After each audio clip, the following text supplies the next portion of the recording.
This episode is dedicated to all my raza working in agriculture and agricultura. Let's go.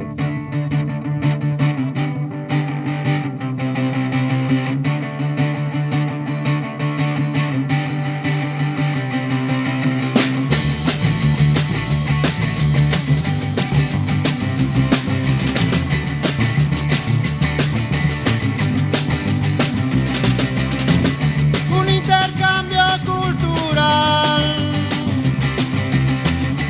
vino de nuestro sur al norte.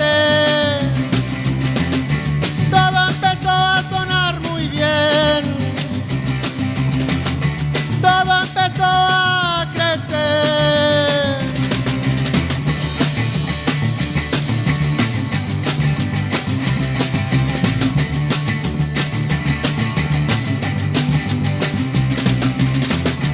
Pero algunos dicen no,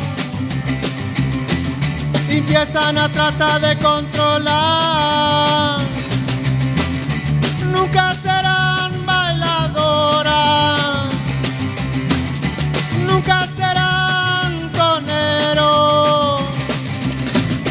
Somos chicanos, somos chicanos, somos chicanos, somos chicanos.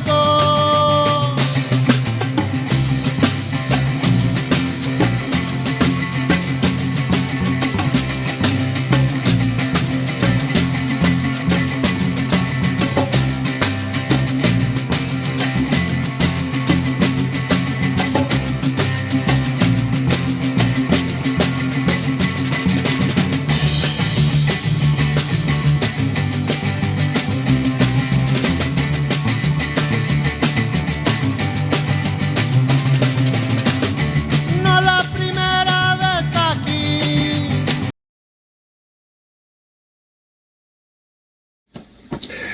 What is up, everyone, and welcome to another episode of Offbeat and Unfiltered. I am your boy, Louis D, and today we have a special episode.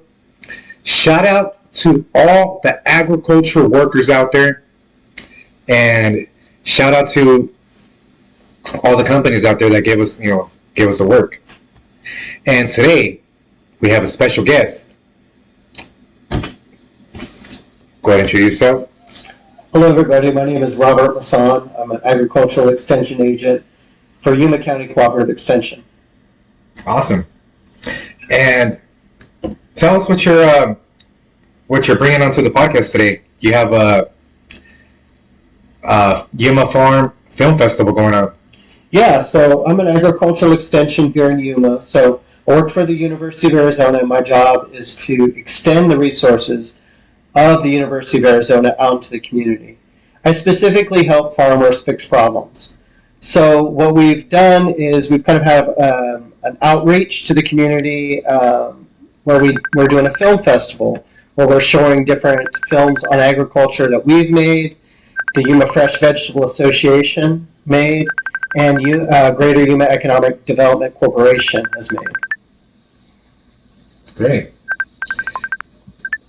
And tell us about the new development that's going on. Yeah, so a lot of our movies are focused on different aspects of agriculture. So some of them just kind of highlight the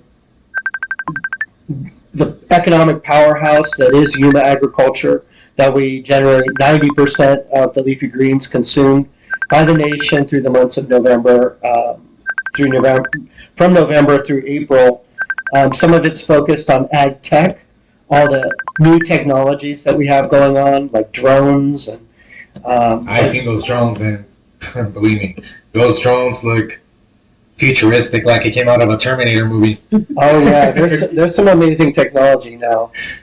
Some of our equipment has kind of like facial recognition software on it, where it can identify what weed looks like, and then what a keeper plant looks like, and then there's lots of techniques to like kill the weeds. Like it will pluck it out of the ground, it will shoot a hyper concentrated dose of fertilizer, or even shoot an industrial grade laser beam at the weeds and burn it. I'm not kidding. It is crazy. Man, So this is, I believe, like this is agriculture Skynet. yeah, well, labor is expensive, and it's getting harder and harder to find people who want to do that type of work, to go out in the field and to do the weeding. So, what's the answer? Technology. Also, Yuma is where we grow winter vegetables mostly in the wintertime. Well, in the spring and summer, it goes to Salinas, California, which is like Monterey area. And what's right next door to Salinas? Silicon Valley. Silicon Valley. So there's lots of really smart people close by the areas that we produce produce. So there's a lot of ag tech innovation going on for sure. So we're showing movies on ag tech. We're also showing some things like 4-H. 4-H is a youth development program where kids get to work with animals and learn about community service. It's kind of like the Boy and Girl Scouts, but it's more civic minded, more agriculture minded. So we're showing some videos because that's a part of our group as well. Yuma County Cooperative Extension also runs the 4-H program. We're doing some healthy cooking because we have a family and a community health services, FCHS. They run like a healthy eating program. They have a meds, not meds, which is Mediterranean cooking is really healthy. So they're promoting healthy Mediterranean cooking instead of junk food, and that can be considered medicine because what you put in your body is important. So we're going to do a cooking show with that. We're going to have Greater Yuma Economic Development Corporation has a lot of really nice movies that they've been winning some awards on about Yuma agriculture, Yuma economic opportunities, some amazing things. And then Yuma Fresh Vegetable Association has a 20-minute movie that they made called the Winter Salad Bowl, which is really highly produced. It's just really quality movie, and that again shows Yuma Ag. We're going to have another film called Stop the Rot. It's about citrus brown wood rot. So we're going to show that video too in a few minutes. Yeah, so there's a lot of citrus disease. It's a growing problem here. And in that movie, we've got Tyler Woodman, who runs the Lemon Grove, like the Peanut Patch, the Lemon Grove. So shout out to the Peanut Patch. Yeah, he runs the Lemon Grove. So Lemon Grove too. Yeah, he's talking about some of the issues that they're facing in ag. And then lastly, we've got kind of a science fiction movie that we made. It's an hour-long movie. It's called These Drying Times. It's a climate fiction movie where the idea is what happens if the Colorado River dries up and goes away. And so the moral of the story is let's build it better together now. Let's not fight each other for every drop that's in the river now. Let's work together, find a solution, and move forward while we still can. So that's the moral of that movie. Great. I mean, here in Yuma, they call it the lettuce capital of the world. And about... if you want to go ahead and get that. Thank you.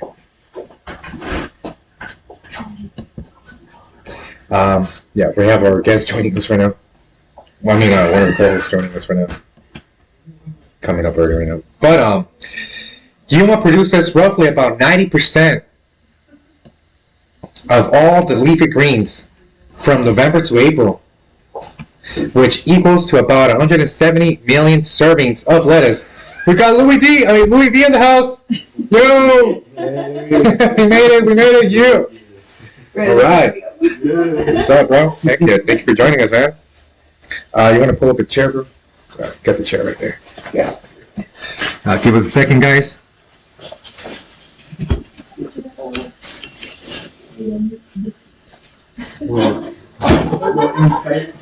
Sorry about that. Technical difficulties. That's all right. We got a little. There we go. If you want to go ahead.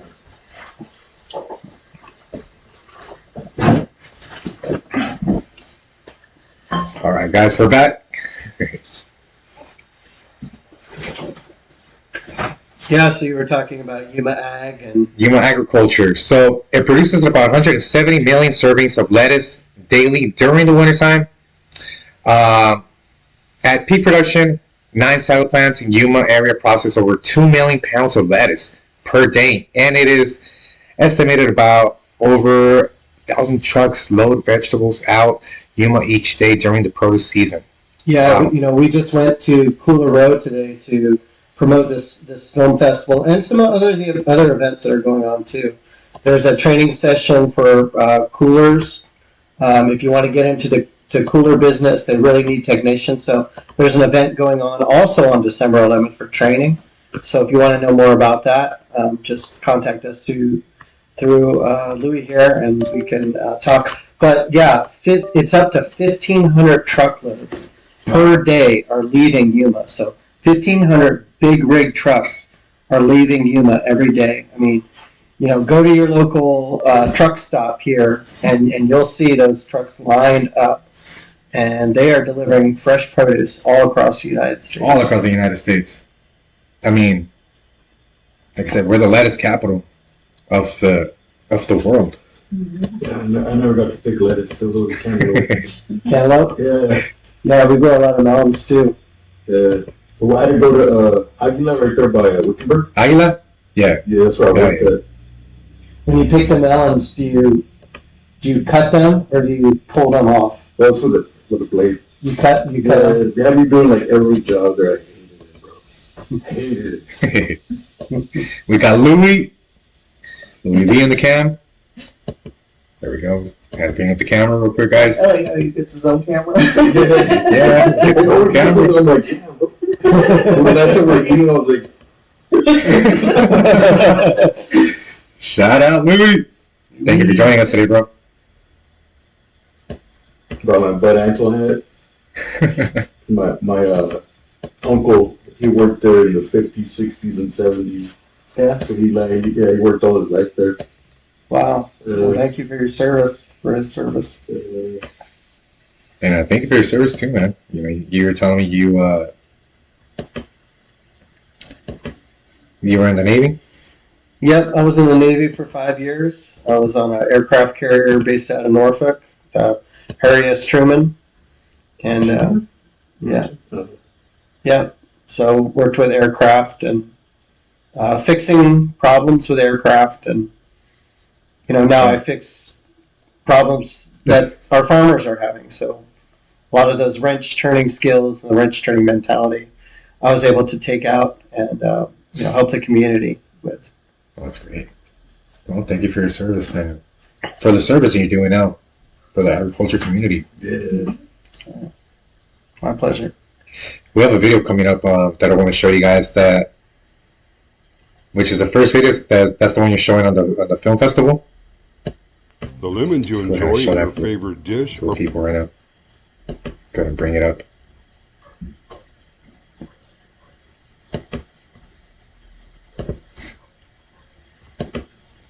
Gotta bring up the video real quick, guys. Give me a second. And you were telling me that Gary Knox also, you guys have a program with Gary Knox as well, right? Yeah, we help out Gary Knox Elementary School. JV Farms has set up a program with them to show the kids how to grow crops. And so they built a really nice garden for the kids. You can see it when you're driving by, if you're by the library there. You can see it. It's there. So we help out with that. This year, we planted there. I have some undergraduate students that have helped plant the crops, helped transplant the crops. And we water it up with the kids. We take the kids out there, and we just give them a good experience. It's good for them to be around my college interns, so that they can kind of have that positive influence on school and things like that. And then just getting to grow things, to plant things. It's really a great experience for the kids. They're all working together. Yes, I mean, Carver has one too, or had one. Oh yeah. Carver has it. Yeah. They did, right? Yeah. Yeah, that's great that kids, it's hard to make kids eat vegetables. My kids are horrible with the vegetables. Mm. They're like, no, we don't want the broccoli. We don't want the little trees. I picked broccoli for, man, it's been like 5 seasons that I picked broccoli. Yeah. Right now I'm currently working for the dates, for a Yuma date pack. But last season I did broccoli and I worked at a cooler. Wow. How was that? How was picking broccoli? Like, what would your day look like? There's days where the broccoli's frozen, so we gotta wait until, it thaws out a little bit, and we start work at 7:30, 8 in the morning sometimes, and go on till sundown, cutting broccoli, cutting. And they just give you a knife and they just say, go. Go at it. Just go. Toss me a knife. You're like, go. Don't kill yourself. Don't kill yourself.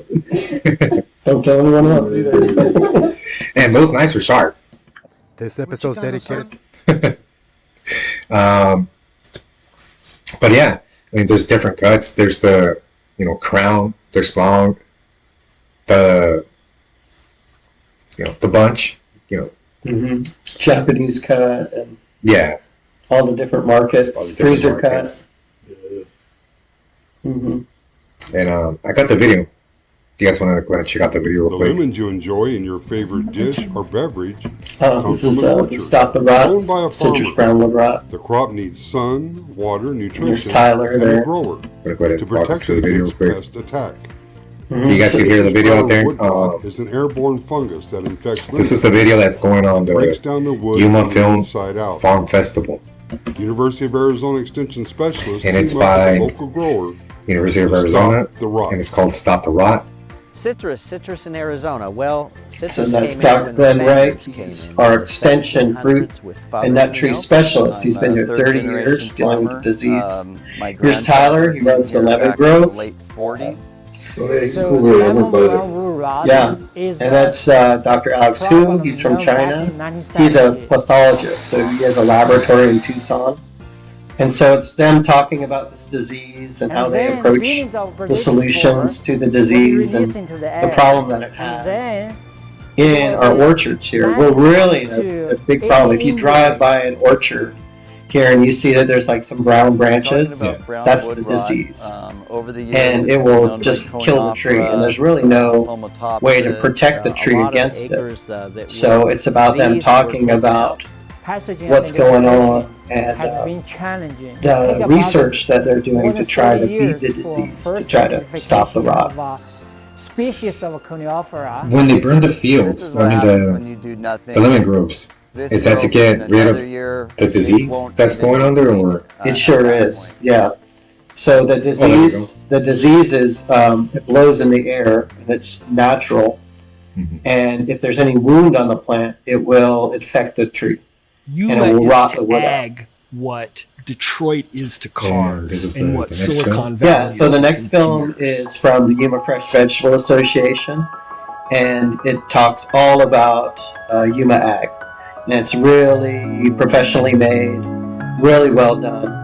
That was Dr. George If you go to the Furzball, grocery who store, look is and an see where stuff is economist, and coming from. he shows Every that kind of lettuce. Yuma broccoli, generates cauliflower, $4.4 billion from November in into agriculture April. sales It's all going to every be year. from Yuma.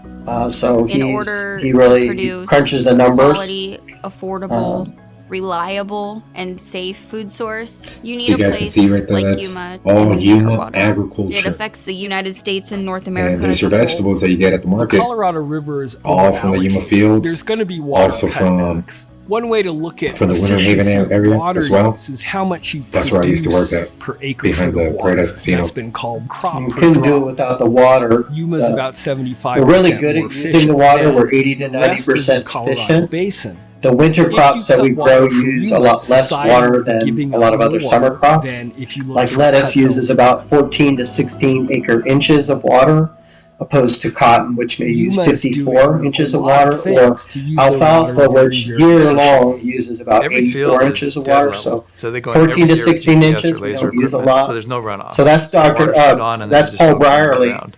He was the We head use of the Yuma amount Center of of water Excellence that in is Desert necessary Agriculture, for but that now field. he's We head don't of have the any Arizona extra water, Department of and that Agriculture. doesn't exist So he's running that whole anywhere thing. else in the world. And here's People have Jesus this Tovar, idea that farming is all cows and plows. It's all prominent backwards. grower here in Yuma. It's a There's the drones that you were talking about. They're always All that looking ag to tech. maximize That's production. Never carbon seen robotics. That's the exponential growth laser. and mechanization. That's the late John Palumbo. We actually have a tribute for him. Those are amazing. We have You get an a efficient 10-minute way of video safely tribute for thinning him. your He just crop passed away this mechanically. year. He's a As we irrigate legend a crop, we in want to make sure agriculture. that we don't have other things for John out there. Boltz. We're eliminating. That's the future, ladies and gentlemen, New right there. laser That is the technology. future. So that's shooting a laser. software what's It's Matt McGuire with JV Farms. Drone technology. So that right there, what the every year machine was gets better doing, and better it's and better. what We're seeing you applications guys see out there in the fields with the workers with the hose, and you can't put an airplane. they're doing what's called el trasplante, Without the and they're it'd be by guess by golly out they're on pretty my much end of the deal. getting rid of all the little weeds, Track of and they're getting gallon of water they're doing every other in plant. Yuma. There's other parts So of that the West where drone right there is pretty much eliminating all the little weeds that are growing We've had a lot through of the variant systems. It shows you through the field, right? putting on. So what you should be the putting drone for an is iceberg lettuce crop, mostly used or for a romaine spraying. crop. Wherever It's they technology did like that use that a helps us to helicopter, produce the now they're highest using value drones. per acre foot of water in the It's a Colorado lot River faster. It's a lot. It's We plant easier to to set harvest up, so that easier to we have a spray. steady supply from So a the lot middle of of companies are November doing to that. the That's middle of April. Gaza. As costs rise and growers These are want all to the be big more names in precise, Yuma Ag right here. transplanting is Pat definitely Cooley, becoming more and more important. Keithy Williams. This is that I started area we used to cauliflower work, right? transplant. You used to work for When it's K&W. 150 Yes. Oh yeah, Greenheart. I degrees, used to work for it doesn't like Greenheart. dirt, I so did. you have to use a I lot of worked there water. for If we do 5 it seasons. with transplants, So we that's don't have Pat to use as Cooley much with water. Keithy Williams transplants. This is the nursery They ship that we these grow transplants all over. transplants Like in before they hatch make it into the chilies field. Each one are of these actually houses is about started an right eighth of an here. acre, which And then they equates to about 40 ship the acres in plants field. to New Mexico. I worked in New Mexico Looking at ways for to improve the Del Monte. precision so that we maintain that uniformity And, as we go to the field and just we were minimize canning the the amount jalapenos. of water that you're using. So it starts here and they They send it start off. it here and put them in those It boxes, still takes big labor wooden to feed boxes, the and they plants. ship them on We took an trailers, eighth of and an then they acre go with very to little New Mexico water and they get inputs transplanted converted just it like into that. this 40-acre field. So ladies and gentlemen, another video that in that grow house, helping do what we do here. these in little Yuma, plants, and they that's grow them feed where it used to be called Greenheart, which is called now what's Keithy that? Williams transplants. Transplants, yeah. I worked there for a few seasons, and They produce my job was 1 watering the billion plants. I used to get this water pounds hose and just of go through lettuce. all the, that comes out to about all the lanes, just watering the plants 170 constantly, all day, all day, all day. a day. From there, I used to jump onto the salary, a lot of labor, and it was the same thing in trays. We've been Little squares for the last 50 with this years. huge lawnmower, Americans just don't want to do and you used to have to be It's trimming it slow down labor. every day. We have to walk Every day until it was ready to go all the time, from fight there weather onto the conditions, field. whether it's hot or cold. And you Usually want to wet do that, and muddy. especially with celery, One because of the celery takes a benefits long that we have time about to Americans go not from a wanting seed work is to our a location plant to the Mexican that border. can actually be So planted out in we the have people field. crossing every So single day. you really It's gotta want to be do that in a legal greenhouse, laborers in that a walk back controlled and forth. area. Per But you year have to make sure that every produce plant on-farm basically leafy greens is the takes same when it gets to 17 the million field, hours and a it's week. free of Just on the disease. farm. That's And, not so that getting it when you from harvest- the farm to your table. Yeah. There's You vertical guys see the integration work? all the way from Uh, production of the crop. You know, all the work, all the labor work. This is all the 2,500 trucks heavy coming labor to work our that goes area on a day to in pick Yuma. up So that's produce to take all Tanamoro the way to Antle the rest of the TNA, country. right on Those are the Arabi. They have roots this here in Yuma. huge, Guys, I've done all this right here. system of That's All this, logistics this is to the get things Green Gate. from Yuma. I worked at One Green Gate. tiny I was county in Arizona. supervisor. I had a line all with the of North supervisor. America. For Green Gate. There you go. We should get you out here at the film festival. You can announce Over some the last videos. 140 I worked there years, for, generations of one season. farmers have built the most efficient and And productive I learned a lot. agricultural I mean, ecosystem wow. right here in Yuma, Arizona. There's just so much. The fight that we're And fighting produce that goes to out. He's the maintain head our of water the, is Arizona probably the Farm most Bureau now. important fight we So these are all real big players. All the in generations before us agriculture. These are the had to be big heads passionate about here in the agriculture, opportunity Yuma that they agriculture. saw in this area. Here we are 100 years later, and that passion is still there. We find And I ourselves mean, in this shout out area with to all of these assets everyone that to works out supply there. North Gracias, America raza. Gracias a safe, todos los que trabajan allá en el produce, field, guaranteed en el supply, cooler. and guaranteed Toda esta raza quality. que está aquí en el cooler, en el This field. is the one place Gracias a that todos we ustedes protect our porque food supply sin ustedes keep our citizens no of tenemos this nuestros country vegetales, healthy. nuestra Why? nuestra vegetación, ¿verdad? Protect it. Que ocupamos. Y gracias, thank you everyone that works out there in the fields. They're talking about the water here, right? Yeah, a lot of what we have is the water. You know, like I mentioned earlier, 80 to 90% efficient with these winter vegetables. There are some places that can be improved, but we're running into a crisis now, which is the last video. I don't know if you have that one queued up as well. Yeah. Well, actually, the last video I couldn't load it. Okay, because of Vimeo. Yeah. I only had these two videos. Okay. So yeah, we are running into a problem with water, and that's really the last film that we have. The hour-long film is dedicated to that. The fact that we are running very, very low on the Colorado River. I remember the Colorado River out here we used to go swimming up there. Yeah. Right now it is. It was deep. Yeah. It used to be deep, and there used to be a rope under the bridge. We used to like swing, and now you can't do that. Hell no, you'll break your neck for sure. Right. So that's just because we're old. Yeah. So the river is actually at 37% capacity, and that's pretty low, right? Last year it was at 42% capacity. So it dropped.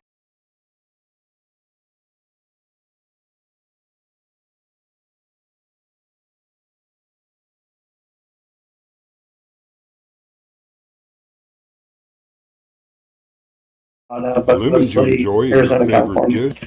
We've had over 200% of our normal annual rainfall. But if you go to the upper basin where all the water storage is in the reservoir system, they've had about maybe 110% of normal.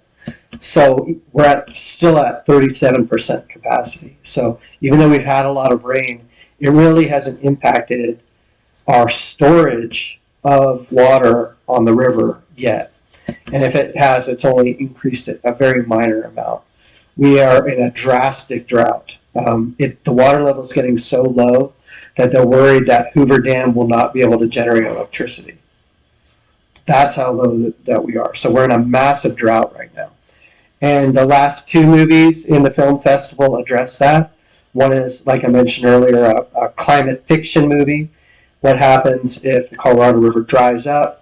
And basically, how can we adopt water-saving technologies now? How can we build it better together now to avoid the problems that we will have in the future? And some of the things that we talk about in the movie are coming to fruition. Right now, they're fighting over the water. The 7 states that are involved with the Colorado River, they call them the 7 basin states, are fighting. They wouldn't even come to the negotiating table together this past 3 months. So we don't even know what's going to happen. The federal government might step in and start making changes, but we can't even agree ourselves on what are we going to do. How are we going to get us through?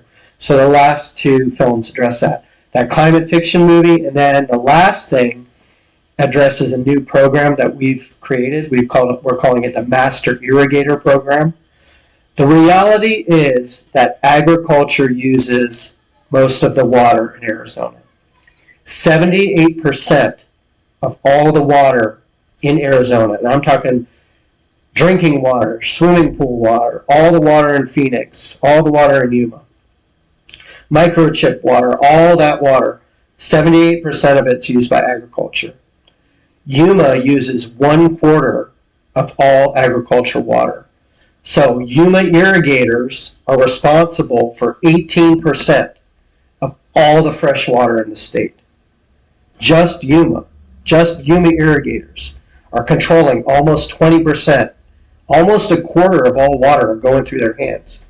And right now there's no training for them. There's nothing. If you want to be an irrigator, maybe you get a cousin, an uncle who brings you on the farm. He shows you everything he knows, and then you're fully trained up. Maybe you go to another farm. Maybe they tell you some things. But there's no formal training for that. So we're creating that training now. The U of A is... program? Yeah, we're creating a certificate program. So in collaboration with the Agribusiness and Water Council of Arizona, which is a nonprofit group that is dedicated to water security in Arizona. They already have an existing program for water management, which is like a higher level program. We're going to make one for the farm. We just this week figured out how to use AI translation software. It's really freaky. I don't speak a word of Spanish, but we've got a video of me talking to, that I showed Luis about, where I'm speaking Spanish and my lips are moving, and it is, wow, it is crazy. You guys are having a total conversation, and I mean, you guys are speaking English, and on the video, boom, you guys are, in Spanish. Lips moving in Spanish. So we're going to create that content. We're going to find the best people in academia at Tucson. We're going to find the best people in the industry selling the products. And we're going to find the oldest, crustiest, saltiest irrigators on the farm. And we're going to put them up in front of the classroom, and we're going to get them to share what they know, so that irrigators can have a certificate, so that we recruit new irrigators, because, of course, just like everything else, the younger generation isn't being exposed to it, so they're not joining up. So most of the people doing this are old, they're retiring. We need the younger generation to get involved. We need them to understand how our whole civilization depends upon them. And robotics is what gets their attention. And robotics, just the fact, just the fact that they're so important. And if they do their job well, they can save our society. Like, forget Superman. What we need is irrigators, right? We need good irrigators to manage that water. Irrigator man? Yeah, irrigator man. Irrigator man. That's what we need. So, like, we're trying to recruit and trying to let them know how special we are. We're trying to shower our love on that community. Okay, yeah, so that's what we're working on. Irrigation man. He's like, oh, you're saving people? Yeah. Yeah. We're turning Louis V into irrigator man. We'll get you a cape. And his trusty sidekick. We'll get you a cape and a wetsuit.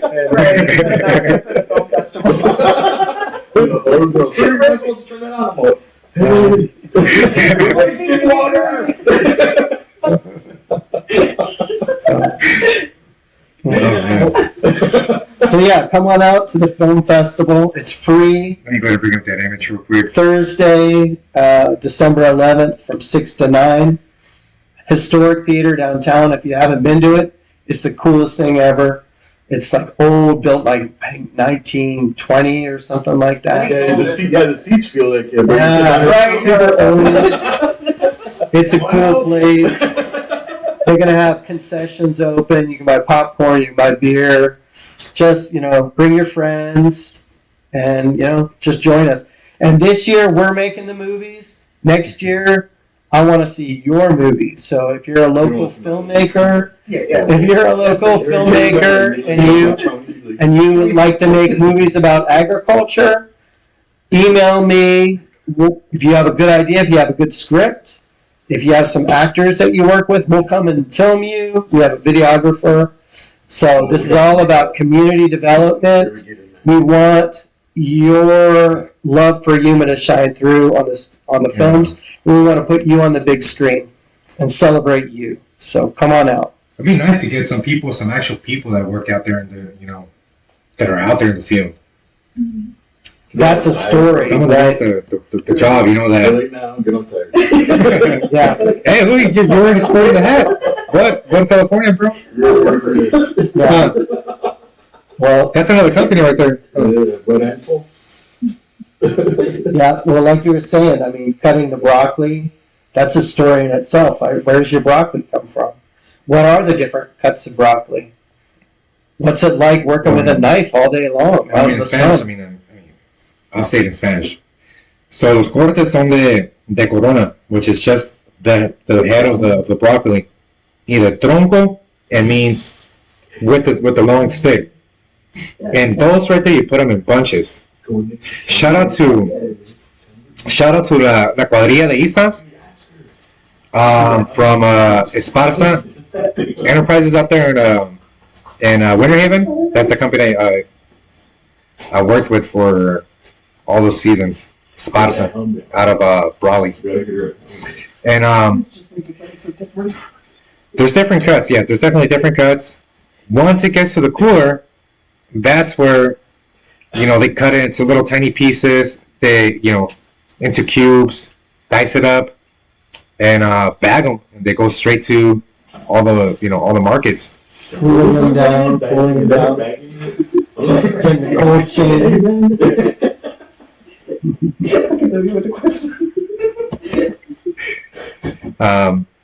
I did lettuce one day.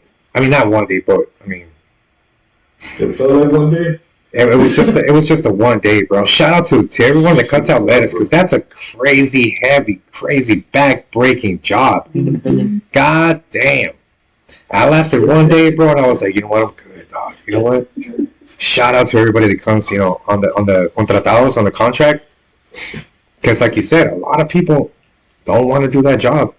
Many people don't want to do that job, bro. I mean, that's me, including me. I'm good, bro. I'm good. Yeah. We run a we run a research program, and so we grow crops. I got about just like an acre and a half of romaine right now, but ours is research. Every head, and that's at we the cut it, we weigh it. Center down here by on the corner. Yeah, it's on 8th Street. Yeah, the Yuma Agricultural Center. So the U of A owns 514 acres of land. I would like a tour of that. That would be cool. Anytime. Come on down. Do they have a Hall of Fame? That would be an awesome tour. Come on down. Thank you. And, Last week, I know they had a thing going out there, right? I seen the tarps and all the tractors and all the equipment, right? That was the ag tech thing. We brought, you're getting it. We might have to make a mascot. We're gonna have to make a mascot aggregation man. I will make this costume. Somebody wear it. I'll wear it. Me and Lisa wear it.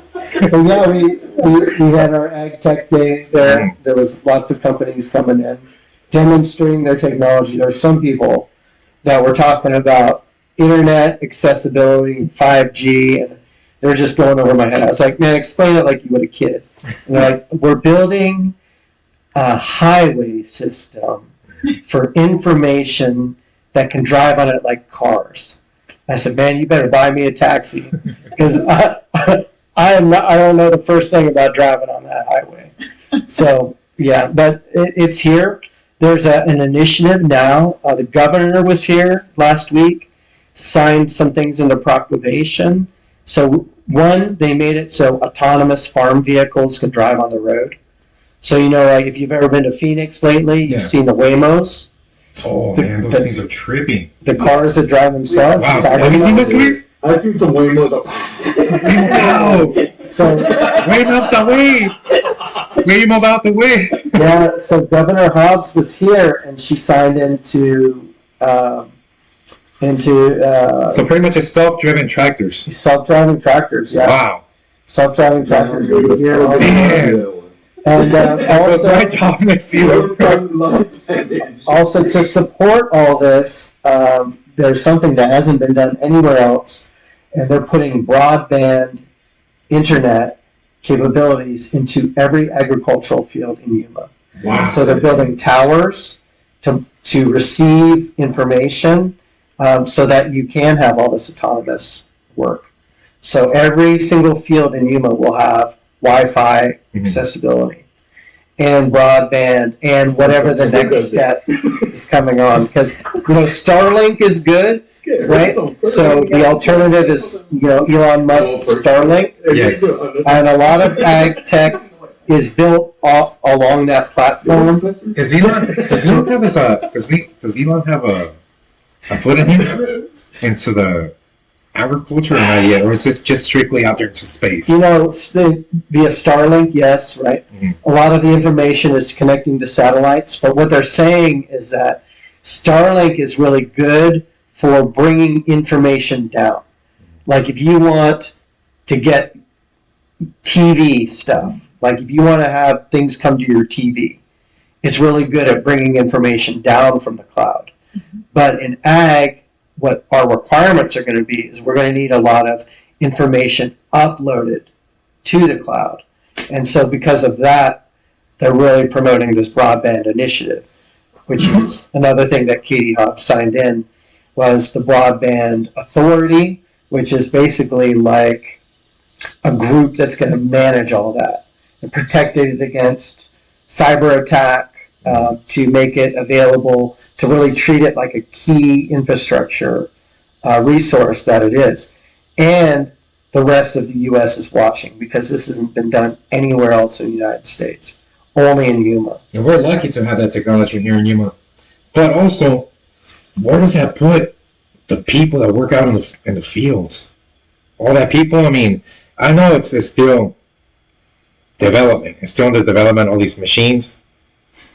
But how long do we have until the machines take over the fields and they say, you know what, labor, it's cheaper for the machines to take over, and instead of doing, It just becomes automation. human labor. Well, yeah, that's the John Henry story, right? That folklore of John Henry working on the railroad. He used to drive in the railroad spikes by hand, and then they made a machine that could do it. And he fought the machine, and they had a competition, and it was neck and neck, and finally, he had a heart attack and died or something? Isn't that how the story goes? So, yeah, that's the story of America, right? That's an old story that we've had of technology replacing labor. So, yeah, no, it will. And it has in some regards with the weeding and thinning groups. You do not see as many buses now as you did 6 years ago going to the field doing the weeding and thinning. Because, for those that don't know, the vegetables are so profitable that they plant the seed very close together, maybe 2 inches apart. But then they have to go through and thin it, so they have a hoe that will separate them. So they're maybe about a foot apart, but it can be 8 inches apart. And so they do that by hand with the farm crew. And then, so they do this all day with their hoes. Now that That's one of the most problems. easiest, most chill job out in the fields that I've done. It's easy, it's chill, but Working the hoes. but it's expensive. Think about it. You might do it. Yeah, okay. Let's get all the hoe jokes out of our system. I know I know it's a challenge. Trust me. Okay. It's all out of the system. Okay. All right, back to ag. But think about it. I might do it differently than the person doing it next to me, so there's inconsistencies. I might go a little deeper. I might damage the roots.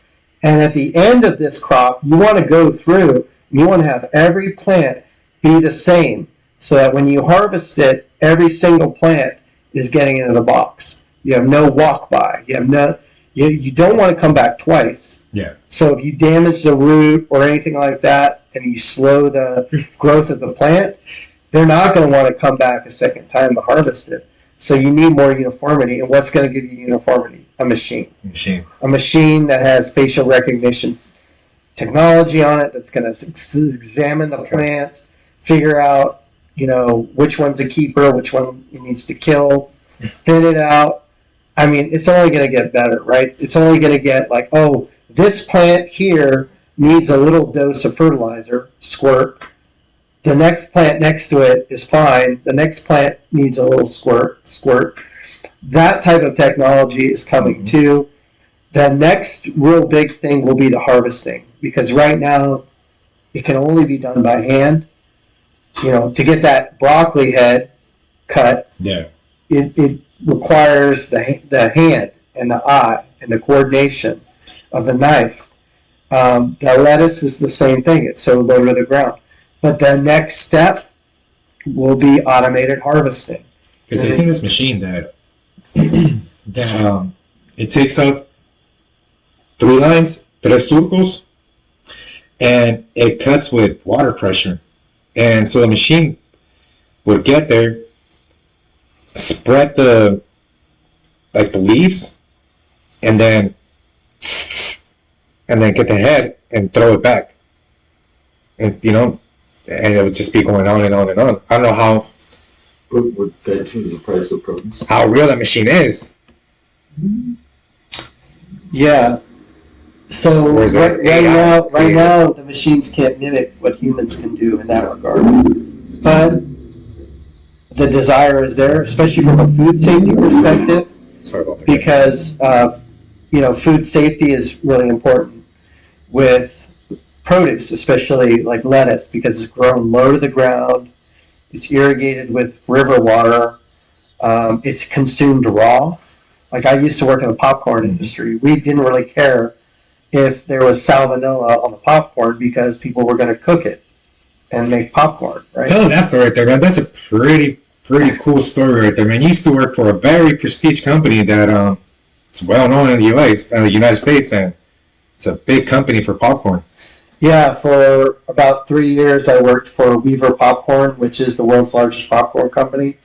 They produced 30% of the world's popcorn, and my official title, like what was written on my offer letter, was popcorn scientist. Nice.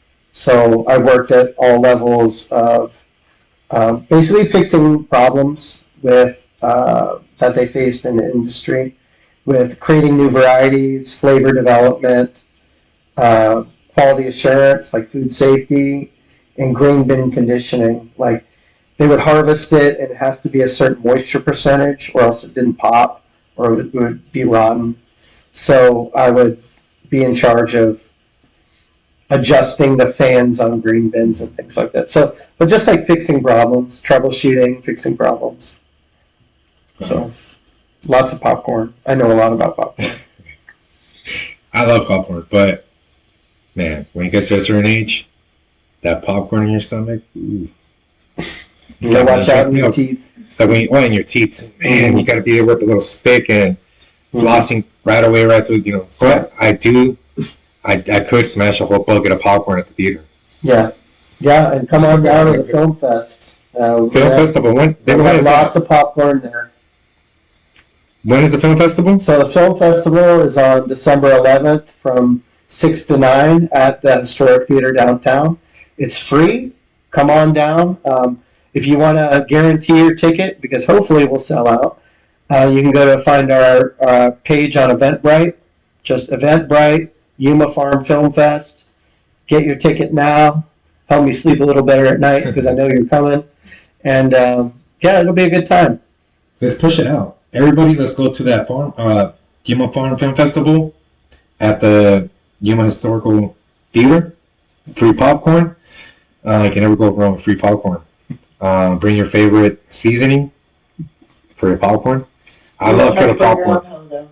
Huh? You have to bring your own hobo. Yeah. Hey, he said that was a joke. That's right. How selfish of you. We'll look down But man, I mean, that work at the field, bro, I'm telling you, it's heavy labor, bro.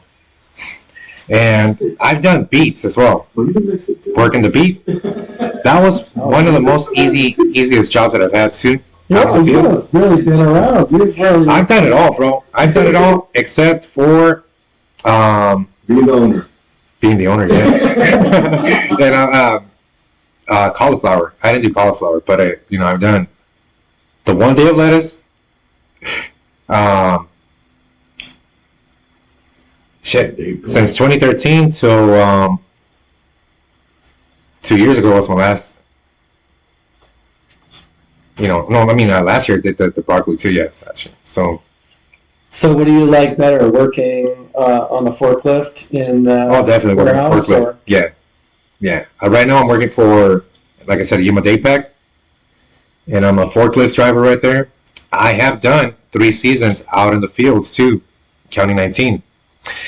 That's a tough ass job right there too. Trimming those palm trees are no joke. All the care that you have to do for those palm trees too, man. Everything from taking the shoots out with the 80-pound bar and a big mallet. So it takes one guy to hold the bar and one guy with the mallet taking the shoots out.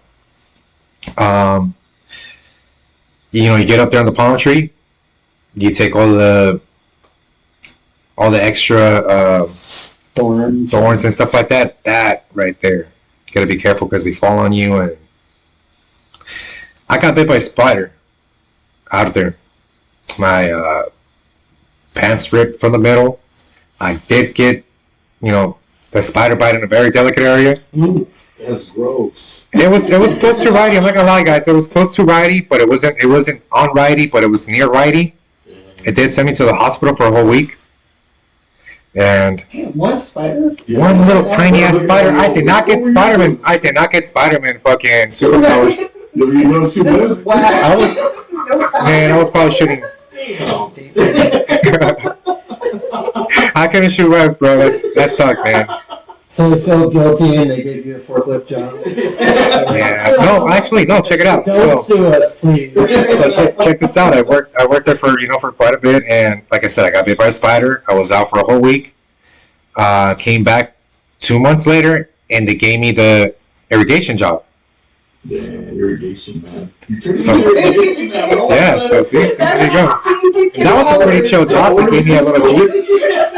That was a chill job. They gave me a Jeep. Going through the lanes, just changing the sprinklers, changing the water hoses, making sure all of them were getting the proper water. And you're right, man. Water's life, and agriculture is life. It's important what you put into your body. You go to the gym all you want, but what you put into your body is the most important thing. And leafy greens and all the greens are very important. Yeah. I like your tattoo, by the way. If you want to show that to the camera. It's an awesome ass tattoo. I love it. It's the spinach Popeye can. I might get that. That's pretty badass. I like it. That is badass. But spinach, real quick, if you want to boost up your testosterone, spinach is the way to go. It's high in iron and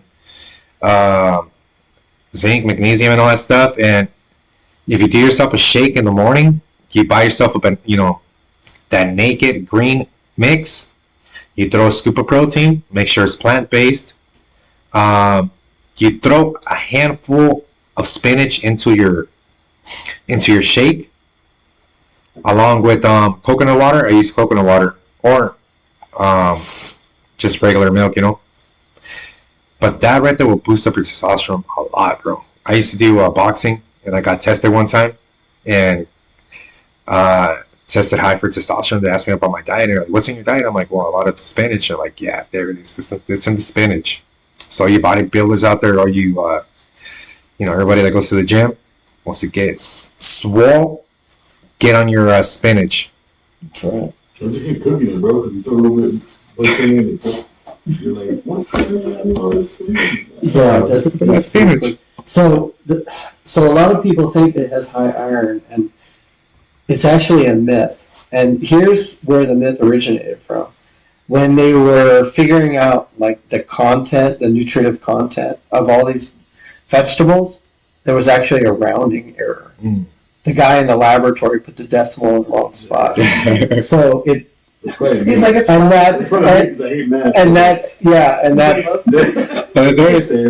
perpetuated the myth of having high iron. So one guy just gave up halfway through, and that's why we believe this. This is before computers, so he was doing the math by hand, and he put the dot in the wrong spot. So that it is a very healthy food, and what I like about it even more is that it only takes 5 inches of water to grow spinach, where it takes 14 inches of water to grow lettuce, or like I mentioned earlier, 54 for cotton, 84 for alfalfa. So it is a very water efficient crop to grow. I like the kale as well too. Oh, kale's great. Stripping kale. Yeah, that was a cool, easy job as well. Coming up to the plant, and all you do is just break it down like that, and just chop it down with the knife, and that's it. Take the leaves off. Switch it with your 2 thumbs. You would come down, take the leaves out, hit it with the knife real quick, just a quick tap, and bam. Leave it there for the ladies. The ladies will bunch it up and box it up, and there you go. Yeah. Radishes too. Why is it that in every deal, it's always the ladies doing the grading and the boxing? They just they get a better they're just eye nice for with it. them here with the packing stuff. Us, man, we just get shit and put it in the box and there you go, take it out. Yeah. Ladies, Pack it just really pack it nice. nice. They, pack it nice. Size it right. Yeah. Women have like a better capacity for passive aggressiveness, so just like throwing that shit in the box. Yeah, like just get it out of here. Get it out of here. We got like 1,000 more boxes to go. Just get them out of here. Bro, for real? Even melons, like I followed a melon harvesting crew one time. Melon's We tough were too. doing Yeah. research, and you have to size the melons. Like you just don't throw melons in a box. You have to throw similar size melons in boxes. So you put it together because they grade them. Like they call it like a box of 9s because you can fit 9 melons in a box. Well, those melons have to be a certain size. A certain size, yeah. And it's always the ladies are always the ones packing them because like I don't know, their eyes are more calibrated or whatever. I But was gonna say undiagnosed ADHD. undiagnosed Damn That doesn't go in that box. No, it goes over there. so a part of my job is not just this outreach, but it's doing scientific research. So I wanted to know, well, what is that? Is there a way we can quantify that of that size grading that they're doing? So I took balloons and I blew them up to different sizes and I packed them in the boxes so that we could get a mathematical formula and like be able to measure a melon and identify whether this melon is a 9 or it's a 6 or it's a 23, but I did that with balloons. So that was a fun day. I had an intern working on that. Blowing up balloons, Like we're gonna packing solve in that boxes. It's a mess. We do lots of cool. I'm doing that. we do lots of things. So that's a publication. You can get it. That's awesome. You can get it on the internet. It's melon sizing. I love how everything works. I want to look Everything's a that up, science. bro. I don't. I did when hemp first grew out. So what? I grew a lot of marijuana for the university. And there's right now there's I believe there's a problem with or they just passed a bill, or they're redoing the whole marijuana growing thing again with the seeds and stuff like that. Yeah. I just heard about that. Yeah, so I came on right when hemp was legalized, and so I did a lot of work with growing hemp variety trials, and that was kind of interesting. Wow, that's awesome right there. So yeah, it was kind of during COVID. It was very interesting because I was right down the hall from 4-H. Where the kids were, and in my lab I had a cannabis analyzer. It was like a machine that you could test the potency of marijuana, basically. And so my office smelled like a dispensary. And thank God it was during COVID, so you didn't have any of that. That's one thing I want to ask you real quick. But it was pretty skunky in my office. And this is one thing I want to ask you real quick. Since we have so much land here, why don't they grow? I mean, because right. So I have several federal laws and publications. stuff like that. Yeah, I mean, I have several publications on that as well. So the first year, we grew it because everybody thought that they'd get rich off of hemp. We had people getting into ag that were never in ag before. A lot of people just lost their shirt completely. They just had a crop failure because they didn't know how to grow it right. Nobody knew how to grow it right out in the fields and things like that. Second problem we had was that it was not adapted to diseases. So all of it was susceptible to Pythium crown and root rot, to beet curly top virus.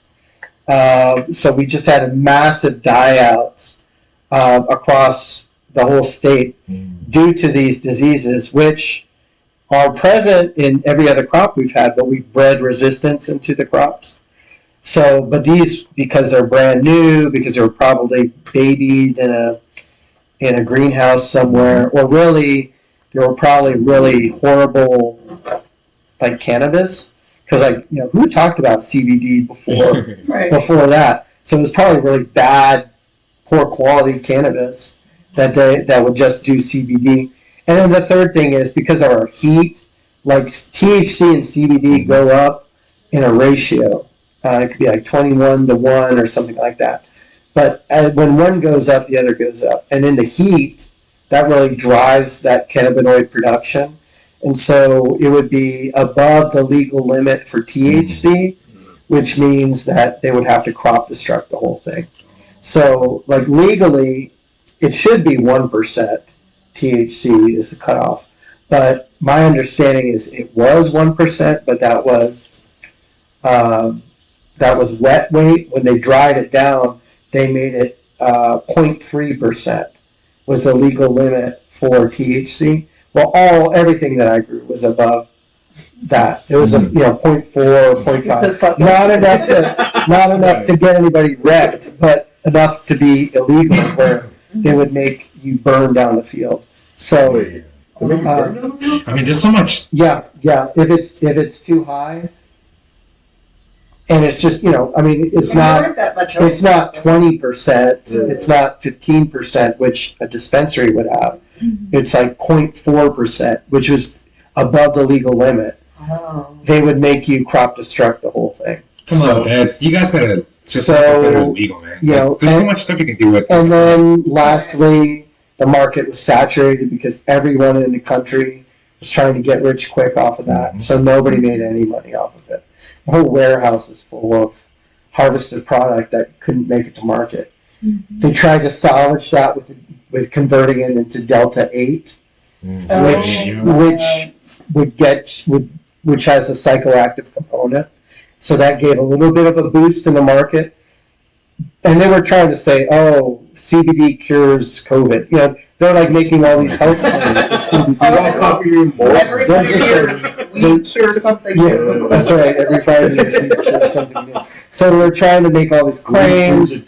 Now I don't even know where the market is. I basically got out of it because all of my farmers, what I would call my stakeholders, the people that I'm supporting in the community, were like, no, we don't want this. And I know because we circulated surveys.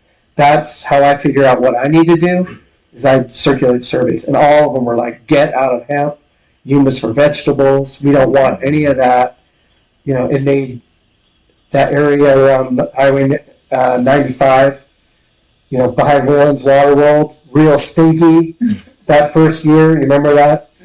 Whew. They did not want that anymore. That was a beautiful So I got out of that. And standing outside the pool, into a lot of other things. Really, a lot of soil health, a lot of salt management, a lot of water situation, dealing with the drought, getting involved with programs with the water conservation was really what my constituents wanted me to be getting involved with, and that's where I redirected my efforts. Cool.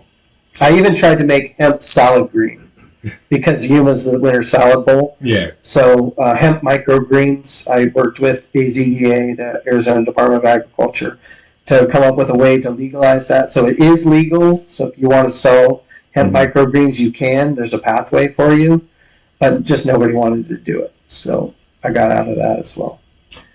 Cannabis plant. That's why it grows great in California, so it needs to stay out there in California. I mean, the weather out here is just, like you said, it's pretty rough, right? Yeah, it's tough with the heat. The cannabis plant and all that. Yeah. The heat. I mean, it'll make a crop, but I'm sure for all the connoisseurs out there, probably have to go to Humboldt County or grow it indoors if you buy a tent. Tents and all that stuff. You want the real deal. Yeah. Yo, that all quick. So we all do what we had to do.